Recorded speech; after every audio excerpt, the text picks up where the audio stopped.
নিরাপত্তা, আমাদের শিশুদের বিকাশ, আমাদের বয়স্ক মানুষদের জীবনের নিরাপত্তা, এই সব কিছু আমরা প্রতিষ্ঠা করব।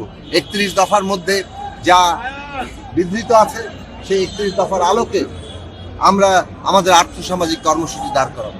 আমরা 31 দফার ধারাবাহিকতায় জুলাই জাতীয় সনদ করেছি, তার মধ্যে দিয়ে আমরা রাষ্ট্র ব্যবস্থা সংস্কার করব এবং বিএনপি চেয়ারম্যান জনাব তারেক রহমান আজকে এই 31 দফা আলোকে জুলাই জাতীয় সনদ যেভাবে স্বাক্ষরিত হয়েছে এবং 31 দফার আলোকে যে আর্থসামাজিক কর্মসূচি আজকে সামনে এসছে, এইগুলো বাস্তবায়নের অঙ্গীকার করেছেন।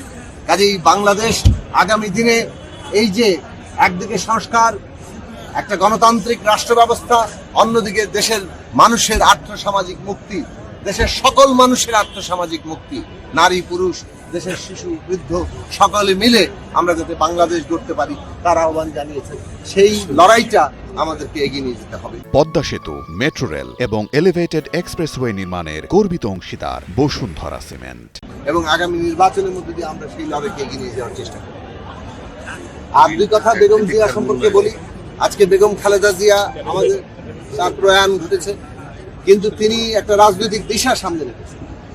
আমরা এই যে বেগম খালেদা জিয়া আজকে সারা দেশের মানুষের শ্রদ্ধার পাত্র হয়েছে, এটা হয়েছেন এই কারণেই, যখনই অন্যায় অত্যাচার স্বৈরাচার হয়েছে তিনি, আপনারা দেখেছেন এখানে 90-এর গণঅভ্যুত্থানের পরে কিভাবে প্রেসিডেন্সিয়াল সিস্টেম থেকে প্রধানমন্ত্রী ব্যবস্থায় এসছেন, কিভাবে তত্ত্বাবধায়ক সরকার ব্যবস্থা অর্থাৎ একদিকে আপসীন স্বৈরাচার অন্যায়ের বিরুদ্ধে, অন্যদিকে জাতির প্রয়োজনে, জনগোষ্ঠীর প্রয়োজনে ঐকমত্য, এই যে নেতৃত্ব, এই নেতৃত্ব গুণই আজকে তাকে এক অনন্য উচ্চতায় নিয়েছে।